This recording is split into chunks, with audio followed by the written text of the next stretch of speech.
I've always believed that love is a house you build together, brick by brick, with every shared laugh, every quiet moment, every dream you weave into the walls. For 15 years, Emily and I had been laying those bricks, crafting a life that felt solid, warm, and ours. Our home in the suburbs of Portland, with its creaky wooden floors and the garden she tended with such care, was more than a place. It was a testament to us. Our daughter, Lily, was the light that filled every room, her laughter echoing through the halls like a melody that tied it all together. I thought we were unbreakable. I thought I knew Emily, the way you know the weight of your own hand or the rhythm of your own breath. But foundations can crack in silence, and I never saw the fractures forming beneath us.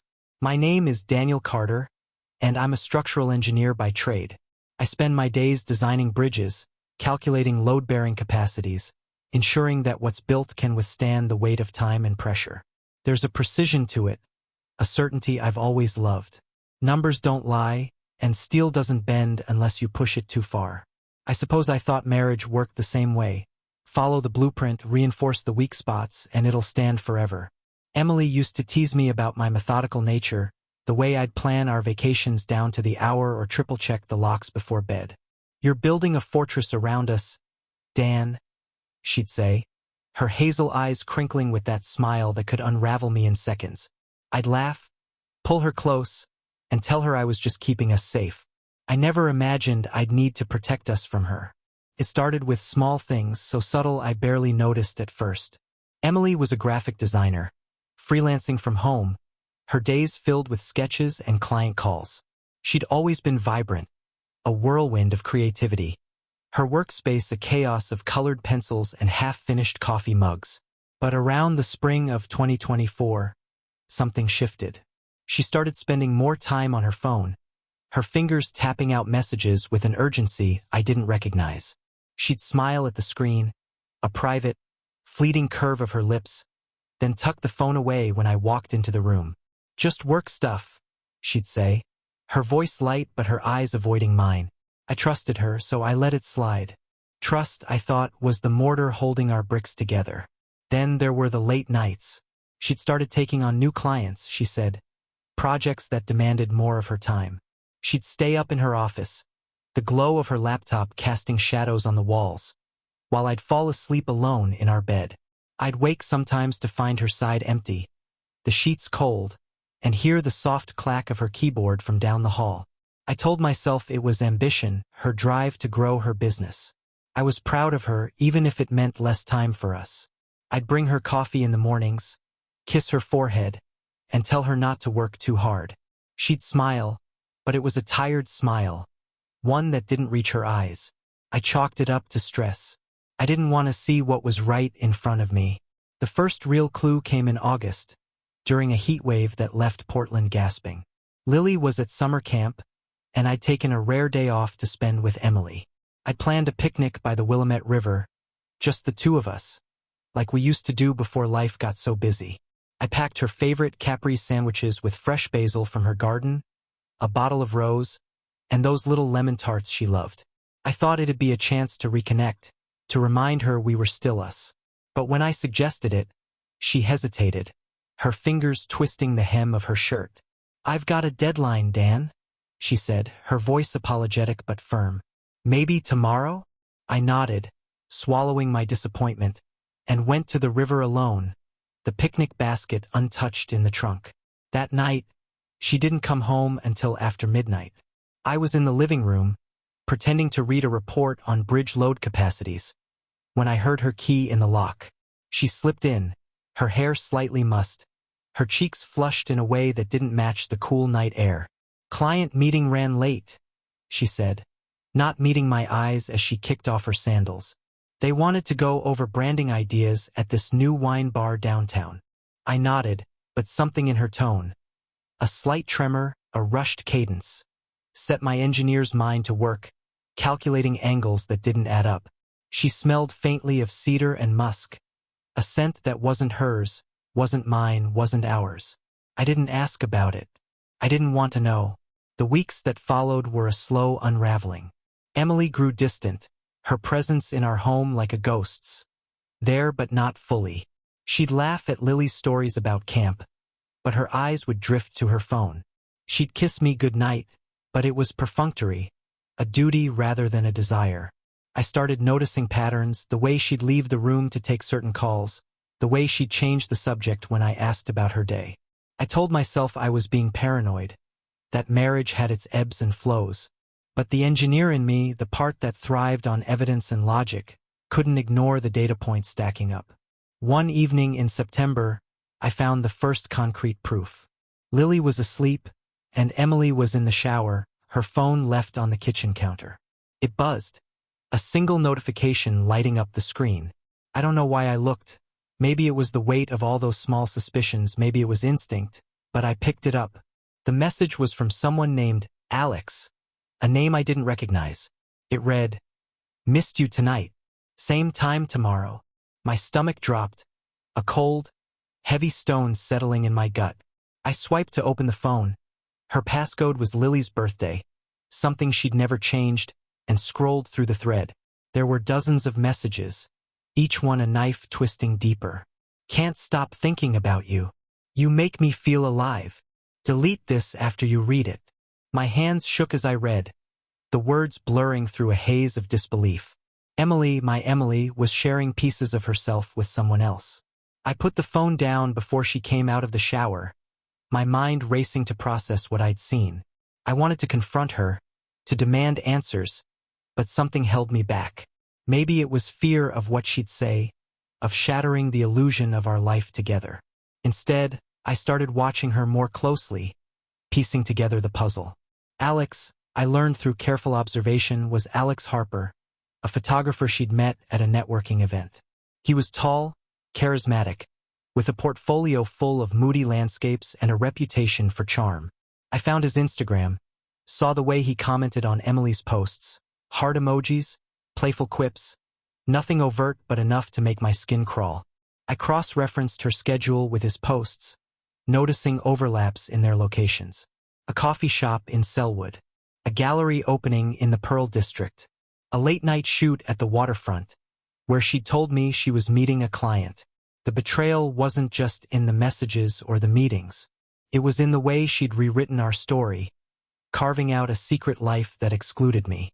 Every time she smiled at me, every time she held my hand, it was tainted by the knowledge she was giving parts of herself to him.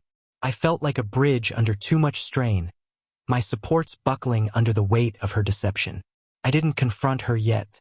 I needed more evidence, a complete blueprint of her betrayal before I could decide what to do. So I watched, and I waited, and I let the anger build, a slow-burning fire that threatened to consume everything. By October, I was a man obsessed.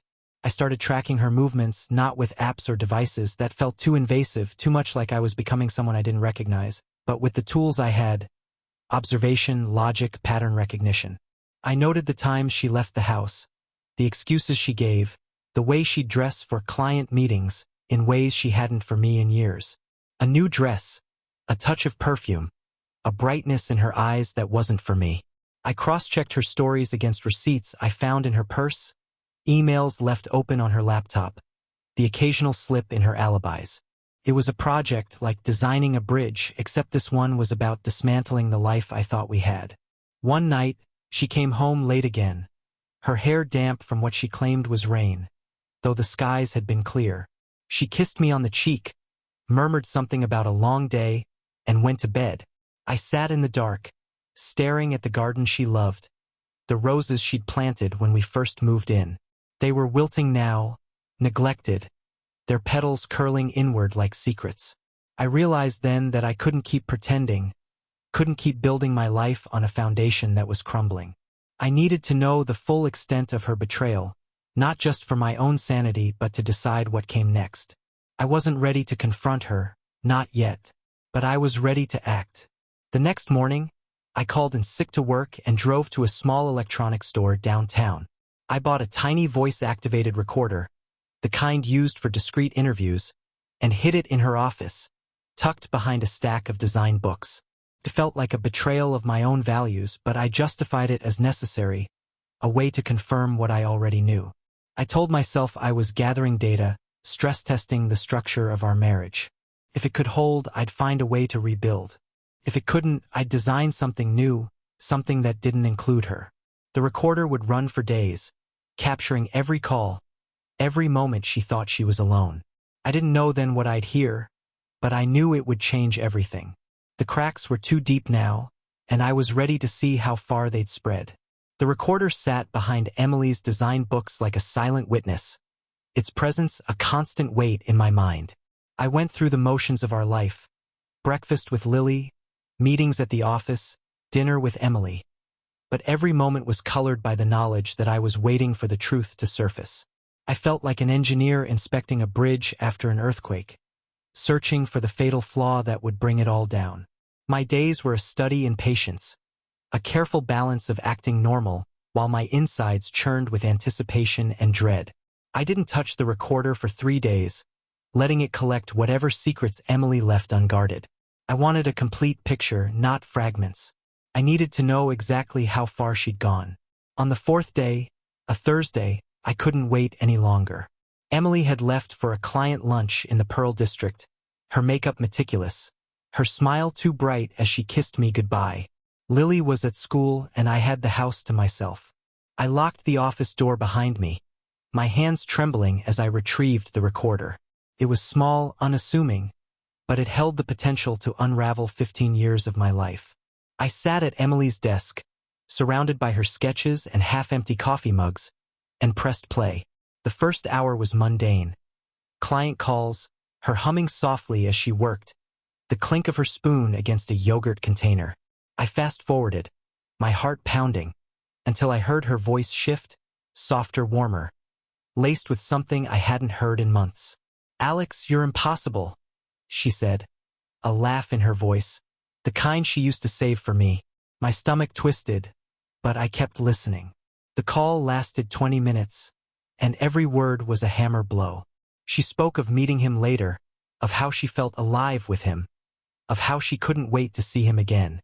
There were pauses, giggles, murmurs that hinted at intimacy I didn't want to imagine. "I'll tell him soon," she said at one point, her voice quieter now. "I just need time to figure out how." Tell him. Me. She was planning to leave, or at least considering it, and I was the last to know. The call ended with a soft, "I miss you already," and then silence. I sat there, staring at her desk, the recorder still running, capturing nothing but the hum of the house. There were more recordings, snippets of calls over the days I'd left the device running. Alex's voice came through sometimes, low and smooth, calling her in a way that made my skin crawl. They talked about a weekend getaway they'd planned, some cabin in the Columbia Gorge, while I thought she was visiting her sister in Seattle. They laughed about close calls, moments when I'd almost caught her, like the night she came home with damp hair. "You're too good at this," Alex said once, and Emily laughed, a sound that cut deeper than any words. I listened to it all, every moment of their shared world, until I couldn't anymore. I turned off the recorder, my hands shaking, my mind a storm of betrayal and rage. I didn't cry. I wanted to, but something harder took over, a cold, calculating fury that felt like steel in my veins. Emily wasn't just cheating.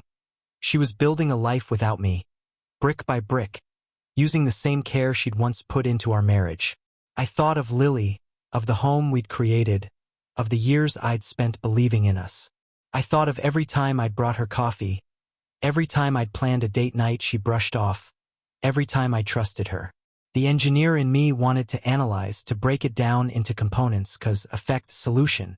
But there was no blueprint for this, no formula to fix a heart that wasn't mine anymore. I spent the next few days gathering more evidence, not because I needed it, but because I wanted to understand the full scope of her deception. I checked her laptop when she was asleep, finding emails she hadn't bothered to delete. There were photos, too, buried in a folder labeled Work Miscellaneous. Emily and Alex at a gallery, their shoulders touching, her smile brighter than I'd seen in years. There were reservations for the cabin, receipts for wine bars, even a draft of a letter she'd started writing to me, never sent. "Dan, I don't know how to say this, but I'm not happy," it began, then trailed off, as if she couldn't find the courage to finish. I read it over and over, each word a confirmation of what I'd heard on the recorder. She wasn't happy, and instead of telling me, she'd found someone else to make her feel alive. I started following her, discreetly, using the skills I'd honed as an observer of structures. I'd park a block away from the coffee shop where she met Alex, watching through the window as they leaned close, their hands brushing. I'd drive by the gallery where he worked, noting the times she visited. I saw them once at the waterfront, her head on his shoulder as they watched the river, and I had to grip the steering wheel to keep from getting out of the car. Every sighting was another crack in the foundation, but it also fueled my resolve. I wasn't just a betrayed husband anymore. I was a man with a plan, a project to execute. I didn't know what it would look like yet, but I knew it would be precise, deliberate, and devastating. Rachel was Emily's oldest friend, a sharp-witted event planner who'd known her since college. She'd always been blunt, unafraid to call Emily out, and I'd sensed a growing distance between them lately, a tension Emily brushed off as life getting busy. I suspected Rachel knew something, or at least suspected. I invited her for coffee under the pretense of planning a surprise anniversary party for Emily. Our 15th was coming up in December. We met at a quiet cafe downtown, away from our usual haunts.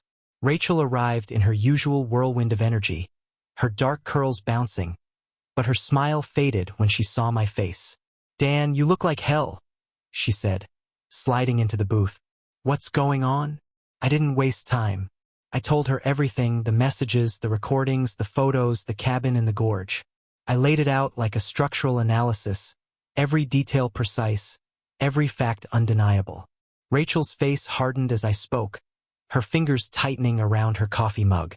"That bastard," she muttered when I mentioned Alex. I knew he was trouble. I saw them at a gallery a few months ago. Too close, but she swore it was just work. "You didn't tell me," I said, my voice flat. She sighed, rubbing her temples. "I wanted to, but I didn't have proof. And Emily's been different lately, distant. I didn't want to blow up your life without being sure." I nodded, accepting her reasoning. Rachel wasn't the enemy here.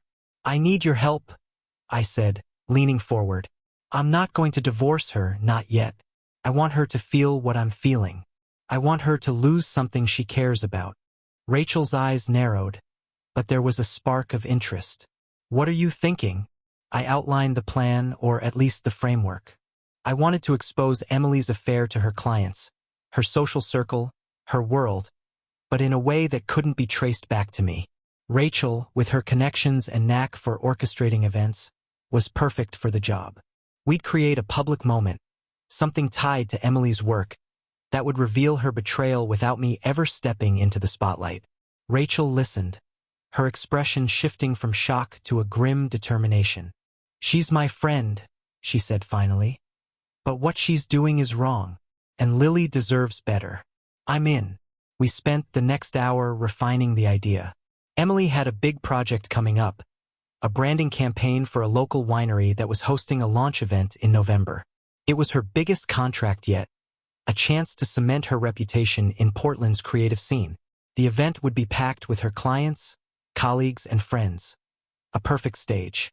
Rachel suggested we use the winery's digital displays, meant for showcasing the branding, to project something else entirely.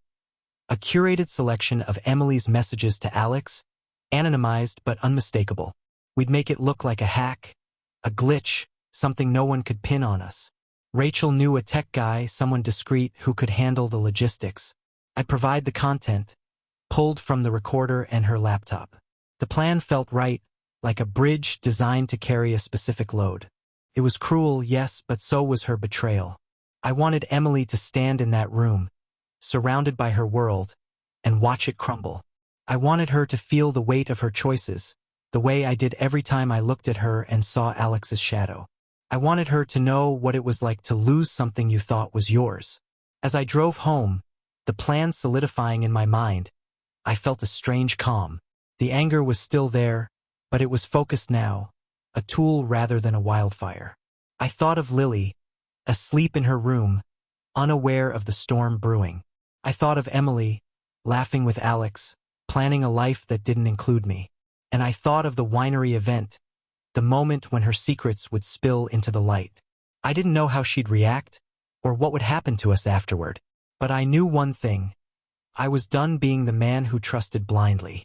I was building something new now, a structure of my own design, and Emily was about to learn what it meant to cross me. The weeks leading up to the winery event were a tightrope walk.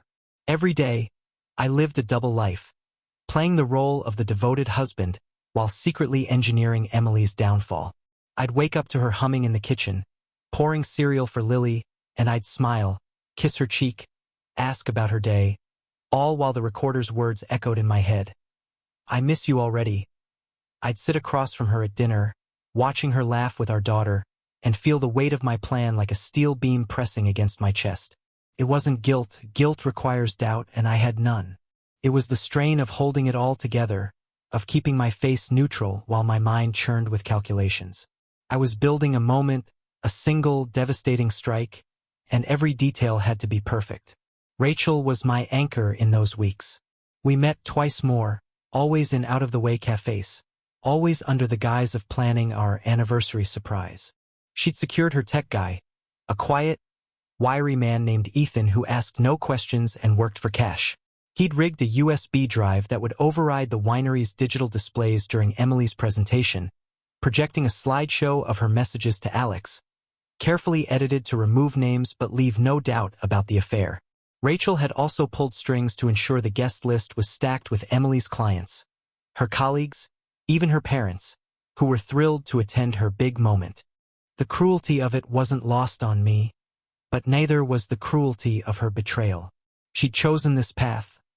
I was just lighting it up for everyone to see. Emily, oblivious, was consumed with the winery project. She'd spend hours in her office, sketching logos, tweaking color palettes, her excitement palpable. "This could be a game changer, Dan," she'd say, her eyes bright with ambition. "If this goes well, I could land bigger contracts, maybe even expand the business." I'd nod, encouraging her, all while knowing I was about to burn her dreams to the ground. It was a strange kind of power, holding her future in my hands, but it wasn't satisfying, not yet. Satisfaction would come when she stood in that room, her secrets exposed, her carefully crafted image shattered. The night before the event, I couldn't sleep. I lay in bed, Emily's steady breathing beside me, and stared at the ceiling, running through the plan one last time. Ethan had tested the USB drive. It would work seamlessly, triggered by a remote signal Rachel would send from her phone. The messages would flash across the screens for exactly 90 seconds. Long enough to be seen, not long enough to trace. I'd be in the room, playing the supportive husband, my face a mask of shock to match everyone else's. Lily was staying with my sister, spared from the fallout. I'd thought of every angle, every variable, like designing a bridge to withstand a storm. But unlike my bridges, this wasn't about holding things together. This was about controlled demolition.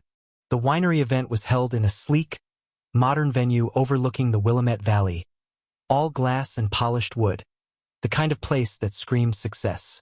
Emily was in her element, wearing a navy dress that hugged her curves, her hair swept up, her smile radiant as she mingled with guests. I stood by her side, a glass of Pinot Noir in my hand, nodding as she introduced me to her clients. "This is Dan, my rock," she'd say, her hand on my arm, and I'd smile, my stomach churning. The room was packed. Winery owners, local artists, Emily's parents beaming with pride, even a few reporters covering the launch. Rachel was there, too, across the room, her eyes meeting mine for a fleeting moment. She gave a slight nod, the signal that everything was in place. The presentation began at 7:30 p.m. Emily took the stage, her laptop connected to the massive digital screens behind her. She launched into her pitch, her voice confident, her slides showcasing the winery's new logo, a sleek, minimalist design she'd poured months into. The audience was captivated, nodding, smiling, whispering their approval. I stood near the back, my heart pounding but my face calm, a structural engineer watching his plan unfold. Rachel was near the bar, her phone in her hand, her thumb hovering over the button that would change everything. At exactly 7:42, it happened. The screens flickered, Emily's logo vanishing, replaced by stark white text on a black background. The first message appeared, bold and unmissable. Asterisk. You make me feel alive in a way I haven't in years. Asterisk. The room went silent, a collective intake of breath. Emily froze, her mouth open mid-sentence, her eyes locked on the screen. Another message followed. Asterisk. I can't wait to be with you again. Same time tomorrow. Asterisk. Murmurs rippled through the crowd, heads turning, eyes darting to Emily. She clicked frantically at her laptop, but the screens were no longer hers. Asterisk. I'll tell him soon. I just need time. Asterisk. The words hung there, each one a brick pulled from her foundation. The room erupted into whispers, gasps, a few stifled laughs. Emily's parents looked stricken, her mother's hand clutching her father's arm. Her clients exchanged glances, some confused, others horrified. A reporter scribbled furiously in a notebook. Emily's face was pale, her hands shaking as she tried to regain control. This is a mistake, she stammered, her voice breaking. But the screens kept going, cycling through more messages. Asterisk. You're too good at this. Asterisk. Asterisk. I miss you already. Asterisk. 90 seconds felt like an eternity, each word a calculated strike. When the screens finally went dark, reverting to her logo, the damage was done.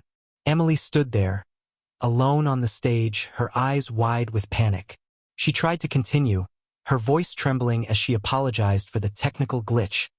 But the room was no longer hers. People whispered. Some left. Others stared at her like she was a stranger.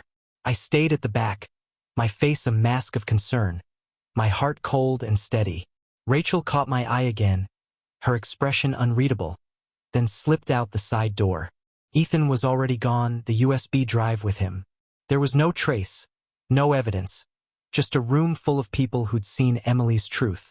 She didn't finish the presentation. The winery owner, a stern woman in her 50s, pulled her aside, her face tight with disapproval. Emily's parents left without a word, their disappointment palpable. I approached her as the crowd thinned, playing my part. What happened, Em? I asked, my voice soft, concerned. She looked at me, her eyes brimming with tears, and for a moment, I saw the woman I'd loved for 15 years. But then I remembered the recordings, the photos, the cabin in the gorge, and the moment passed. I don't know, she whispered, her voice hoarse. Someone must have hacked my laptop. I need to fix this. She didn't look at me, didn't touch me, just gathered her things and fled to the restroom. I let her go, knowing she was unraveling, knowing this was only the beginning. The fallout was swift and brutal. By the next morning, the story was everywhere. Local blogs picked it up, framing it as a scandal at the winery launch. Emily's clients started pulling away, citing professional concerns. Her social media was flooded with questions, some cruel, some pitying.